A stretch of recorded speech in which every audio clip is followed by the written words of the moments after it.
ធីជាពពួកសត្វល្មូនមួយប្រភេទដែលរស់នៅទាំងលើគោកផងនិងក្នុងទឹកផងហើយមានសន្តានស្រដៀងទៅនឹងសត្វអណ្ដើកប៉ុន្តែស្នូករបស់វាមានលក្ខណៈទន់ជាង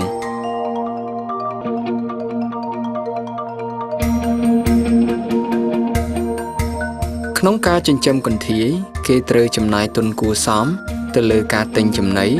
ទិញកូននិងការរៀបចំជីកស្រះព្រមទាំងការធ្វើរបងព័ទ្ធជុំវិញផងដែរ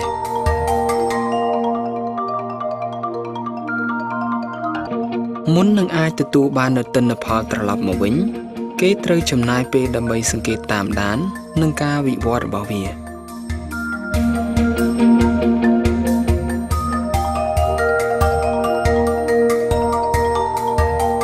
កន្ធាយក៏អាចជួបនូវបញ្ហាមួយចំនួនផងដែរ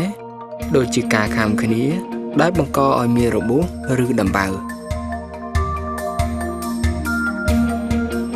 ហើយយើងត្រូវមានប្រភពទឹកគ្រប់គ្រាន់ដើម្បីផ្លាស់ប្ដូរជាញឹកញាប់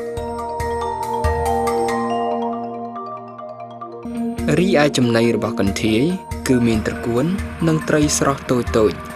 ដែលអាចប្រើប្រាស់ម៉ាស៊ីនកិនបញ្ចូលគ្នា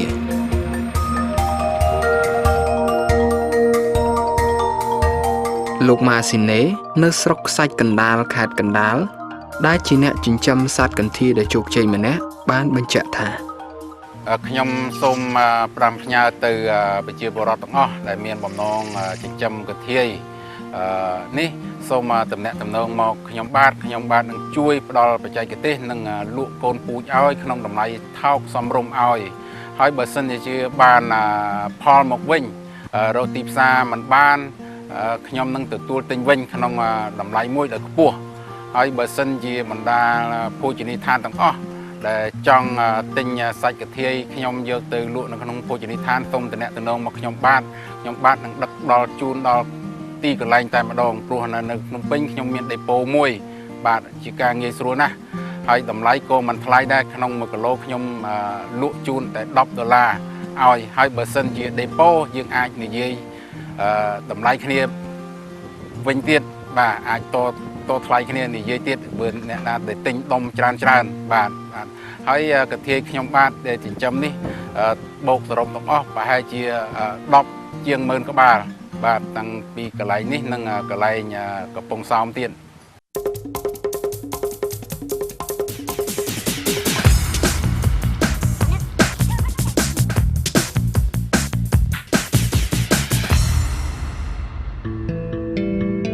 បន្ទាប់ពីចំណាយពេលចិញ្ចឹមអស់រយៈពេល10ទៅ12ខែរួចមក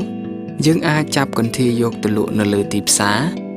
ដែលកន្ធាយនីមួយៗអាចមានទម្ងន់ចាប់ពី8ខាំទៅ1គីឡូក្រាម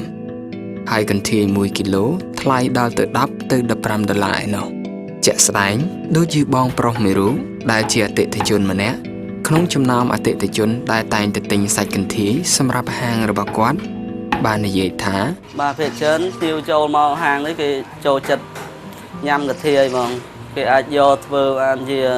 ចំហុយណាំចិនស្លឹកឈូកខឆ្នាំងដីស៊ុបណាំចិនឬក៏ស៊ុបឡើងបន្លែឆ្នាំងភ្លើងអីចឹងជាដើមដូចគ្នានោះដែរអតិថិជនដែលតែងតែមកបរិភោគសាច់កន្ធាយនៅក្នុងហាងរបស់គាត់ជាញឹកញាប់និយាយថាតាមការពិតគឺខ្ញុំចូលចិត្តញ៉ាំកន្ធាយប៉ុន្តែខ្ញុំចូលចិត្តញ៉ាំកន្ធាយណាដែលជាកន្ធាយដែលគេសម្រាប់ចិញ្ចឹមហើយគេ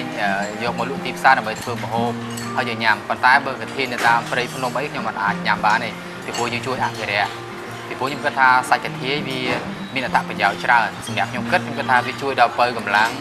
ហើយយើងមានកម្លាំងកំផែងពេលយើងធ្វើការទៅហត់ទៅយើងញ៉ាំកន្ធាយទៅផ្ទះវាសម្រាប់ទៅថាយើងមានអារម្មណ៍ថាហត់នឿយហត់ខ្លាំងដូច្នេះកន្ធាយមិនត្រឹមតែជាម្ហូបអាហារធម្មតាប៉ុណ្ណោះទេប៉ុន្តែ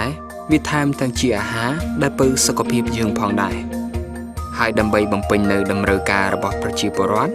យើងគួរតែបន្ថែមនៅកសិដ្ឋានចិញ្ចឹមសត្វកន្ធាយនេះឲ្យកាន់តែច្រើនឡើងប្រយោជន៍ដើម្បីជៀសវាងនឹងការផុតពូជនៅសត្វកម្រមួយប្រភេទនេះ